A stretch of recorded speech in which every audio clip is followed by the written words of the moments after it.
Vous êtes sur les 104.5 d'Urban FM, la station urbaine. Quel plaisir et quel privilège de recevoir un désordonné toujours à l'écoute. Et tantôt il est à l'écoute, tantôt il vient écouter en direct, tantôt il vient écouter comment il parle en train d'être à l'écoute. C'est très compliqué de le gérer.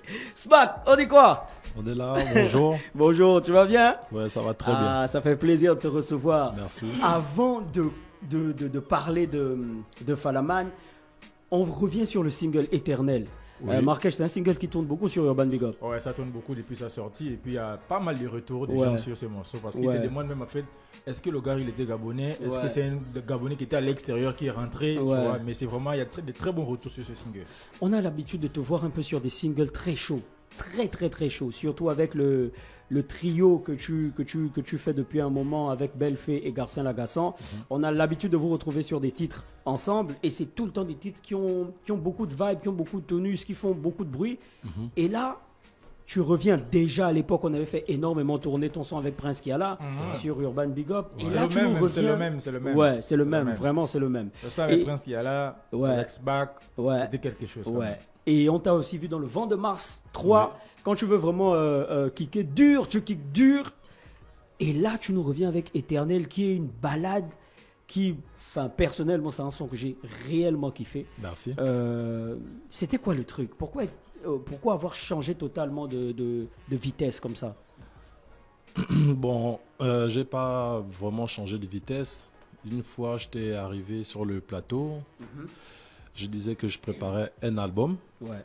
L'album, déjà, il est sorti sur toutes les plateformes de téléchargement. Il s'appelle même Éternel, comme le titre du son qui passait tout à l'heure. C'est un son éponyme, en fait. C'est lui qui porte le nom de l'album. Et puis, c'est comme je disais, c'est un album. On ne peut pas faire tout le temps la même chose. Tu vois un peu.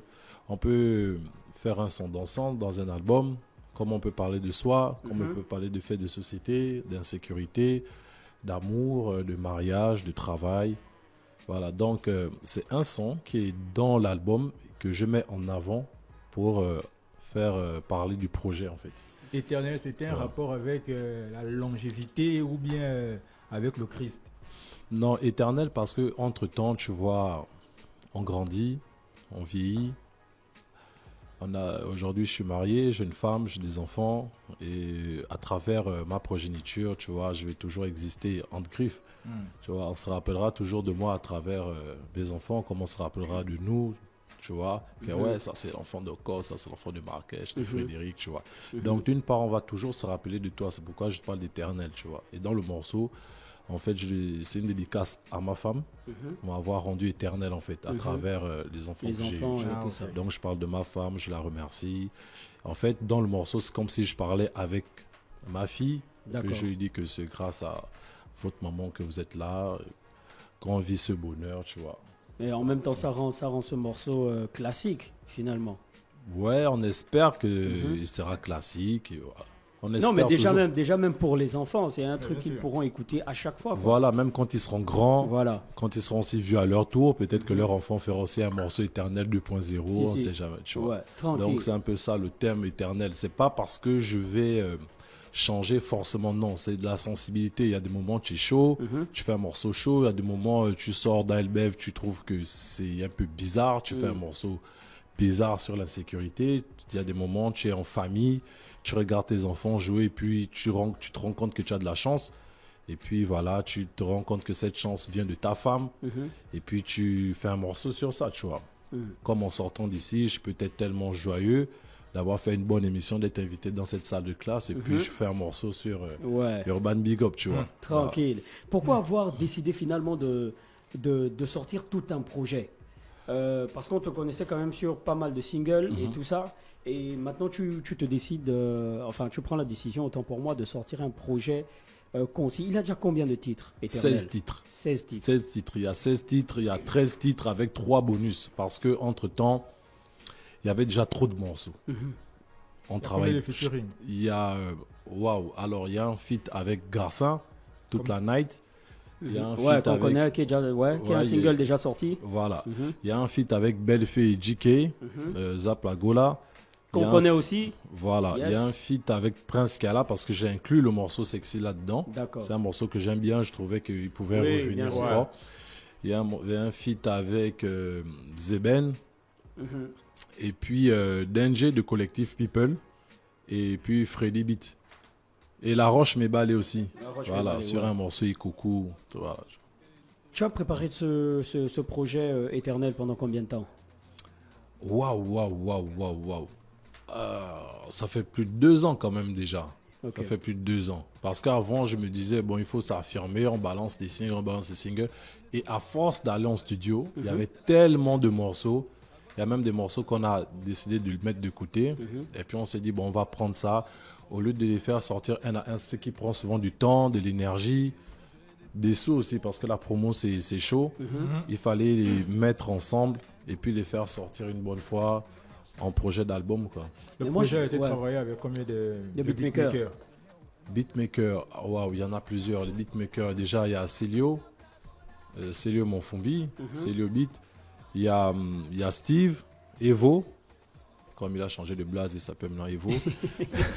Il y a Freddy Beat. Il y en a pas mal, hein, des beatmakers à l'intérieur. Pas mal de beatmakers. Lorsqu'on sort un projet de 16 titres, ça veut dire que de base, on en a enregistré combien? J'ai dépassé...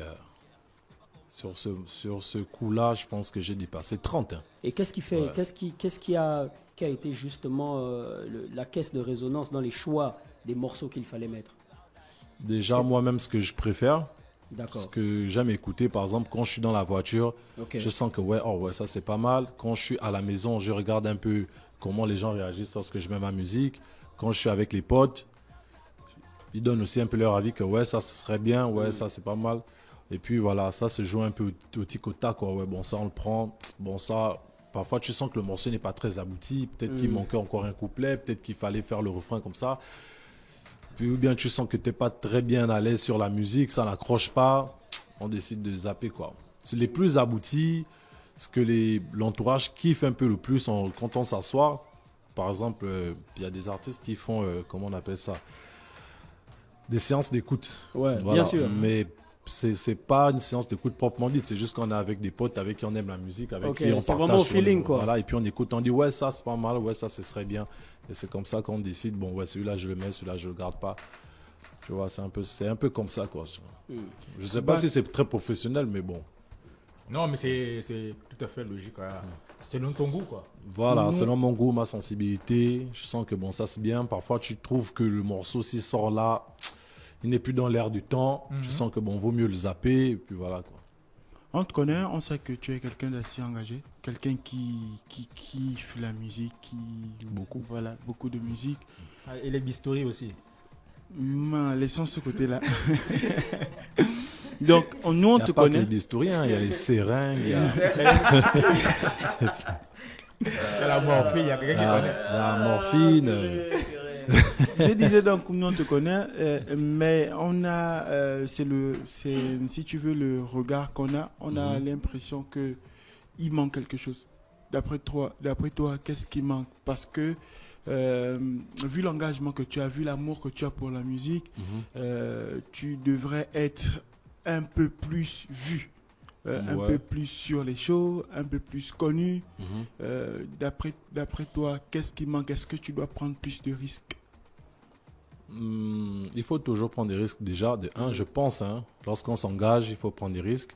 Après, il ne faut peut-être pas prendre des risques démesurés. Je pense qu'il faudrait peut-être une équipe plus dynamique, plus, comment je peux dire? Un tourneur peut-être. Un manager plus chaud, tu vois. Bon, après, je ne vais pas me mettre à dénigrer, mais bon.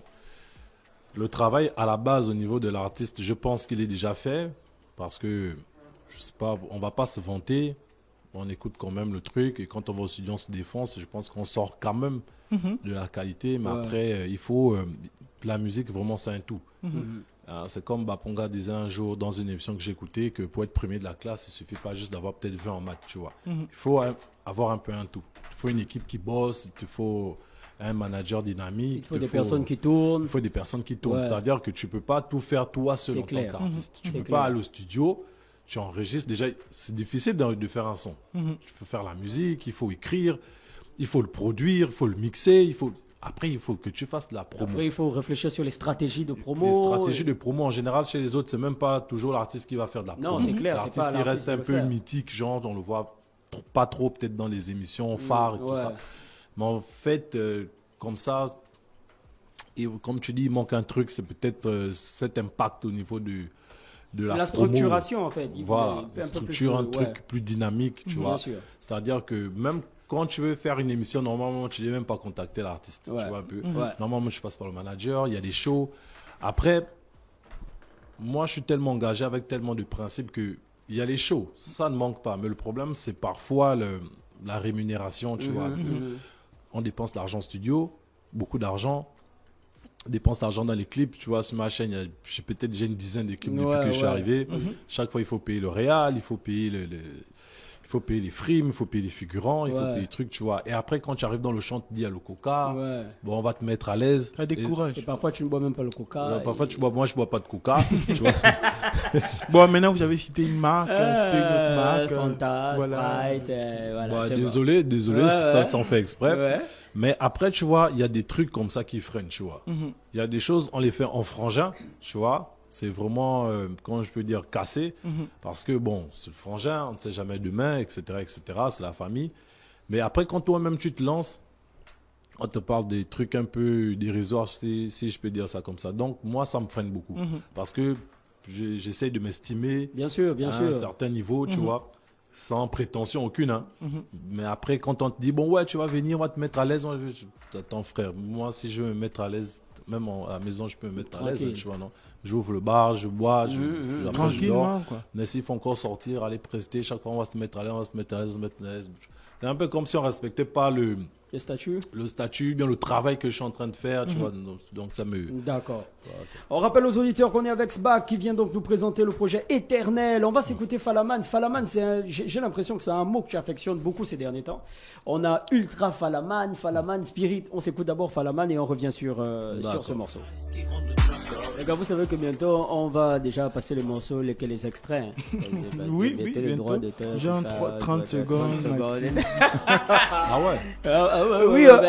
Comment ça? Ah ouais. Oui.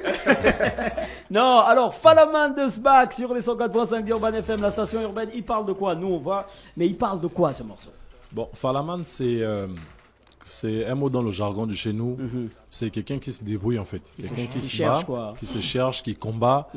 Au lieu de baisser les bras, lui il préfère dire que il faut aller de l'avant. Et pour aller de l'avant, il faut se battre, il faut travailler. Il faut se donner les moyens, il ne se décourage pas. Tous les jours, il est sur le terrain. Tu vois, c'est ça un Falaman. Tu vois. Est-ce que tu penses que c'est facile aujourd'hui de le dire à des gens qui donnent l'impression que si la vie, c'est si tu ne fais pas, par exemple, la politique, tu n'auras pas l'argent? C'est difficile dans notre contexte actuel ici au Gabon. Tu vois, on ne va pas se mentir. Parce qu'il y en a qui pensent ça, ils pensent que la seule porte de réussite, c'est faire la politique. Parce que c'est ce qu'on voit tous les jours. C'est un peu comme chez les autres à l'étranger. Dès que tu es, par exemple, influenceur ou bien quand tu es un peu quelqu'un de très vu sur les réseaux sociaux, tu te dis que dès que tu le vois dans les grosses voitures et tout, tu te dis, bon, c'est ça qui marche, il faut être influenceur. Dans notre contexte actuel, c'est un peu ce qu'on voit malheureusement. C'est l'image que les politiques donnent un peu. Tu es là, tu bosses. Mais tu as la tâche, mais tu n'as pas l'impression que tu as réellement un retour sur ce que tu fais. Tu bosses tous les jours comme un malade, mais tu n'as pas vraiment le retour. Et tu vois quelqu'un qui est sorti de nulle part, peut-être par complaisance, il est déjà bien, il est machin. Après, en moins d'un an, il a construit une maison, il a une voiture de 40 millions. Tu te dis, bon, au lieu que je me tue à la tâche, il faut que je cherche la politique. Tu cherches la ligne directe. Voilà, direct, tu vois. Malheureusement, ça, c'est selon moi. Si ça se passe comme ça pour certains, que ça passe crème, tu vois, c'est bien. Mais nous, on ne va pas attendre que quelqu'un nous dise, bon, voilà, parce que tu es beau, viens travailler. Et nous, on compte sur les compétences, tu vois.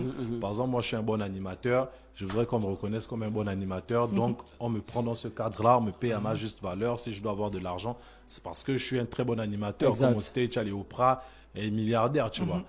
C'est pas, quelqu'un ne va jamais te dire que je vais négliger d'être animateur parce qu'il voit il y a des animateurs qui sont aisés, tu vois. Ici, là, ça devait être pareil. Comme les artistes, tu vois, un gars comme Jay-Z, il est riche, il a le gain. Tu te dis, bon, un petit comme Moi, je sais pas, les artistes comme Young Thug va te dire, moi, je vais être demain comme Jay-Z, tu vois. Mais si on tue tellement les choses que je sais pas si demain tu as dit, non, moi, j'ai envie d'être comme tel, parce que le tel, parfois, tu le vois, il a ses problèmes, tu sens que, vaut mieux même pas que j'arrive comme lui, sinon, je risque d'avoir les mêmes problèmes.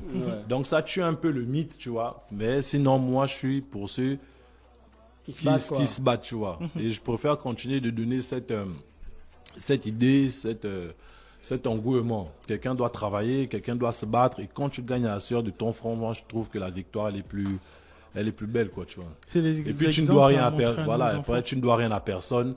On va jamais venir te dire que c'est moi qui ai fait. Non, tu vois. Alors que eux, parfois, on les voit à n'importe quel moment, ils sautent. De l'année prochaine, il n'est plus là. tu vois.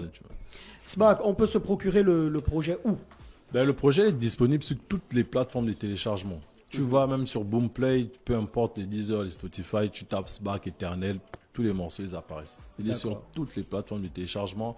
Là, on est en train de bosser avec G-Store depuis la semaine dernière. Je pense que lundi, il sera aussi déjà sur G-Store. Parce que les gens, parfois, ils ont du mal. Il faut une carte pour acheter des trucs, machin. Alors que quand c'est sur G-Store, tu as les trucs comme Airtel, machin, paf, tu achètes. Est-ce qu'on a déjà une idée du prix sur G-Store? Il sera à 3160 francs. D'accord, ok. Voilà. Sbac était avec nous sur les 104.5. Comment on fait pour rentrer en contact avec toi, Sbac? Comment on fait pour sur ma page Facebook, quand tu tapes Sbac, il y a tous mes contacts, il y a mon adresse mail. Voilà, c'est pas difficile. Ta chaîne YouTube aussi pour regarder tes clips, parce que tu es quand même l'un des artistes qui a beaucoup de clips. Hein. Ouais, parce que comme Frédéric disait tout à l'heure, moi je suis un engagé, quoi. Je suis même pas un engagé, c'est comme un acharné. Dans tout ce que je fais, pour ceux qui me connaissent, j'essaye toujours de le faire bien, que ça soit dans mon domaine professionnel, dans le cadre médical, que ça soit dans la musique. Quand je le fais, j'essaie déjà de le faire bien. Parce que c'est un peu comme mon image, c'est un peu comme ma mentalité que j'essaie de refléter en fait. J'essaie de faire bien, j'essaie de faire propre, j'essaie de faire ça professionnel. Pour qu'on respecte plus le travail, etc. Donc même si tu vas sur Facebook, tu vas sur YouTube, tu vas avoir toutes mes adresses. Personnelles. Non. Pour ça, après. C'est quoi? Ça parle de quoi? C'est personnel, après. Mais si c'est personnel, pourquoi tu veux... Regarde les choses. C'est quoi la ministérielle? Pour le coaché. Bah ouais, ça va. Hein. Tu sais de quel coaché il parle? Il parle de ton ancien coaché. Ah, 407. Non, mais la 407. Le rappeur, il avait quand même 407. Tu veux pas? Sbac, merci. Merci de. Non, mais je l'ai vendu maintenant. Merci d'avoir accepté notre invitation, Smack. Merci d'être passé sur Urban Big Up. On te souhaite de passer un bon week-end à l'écoute des programmes d'Urban FM. Merci.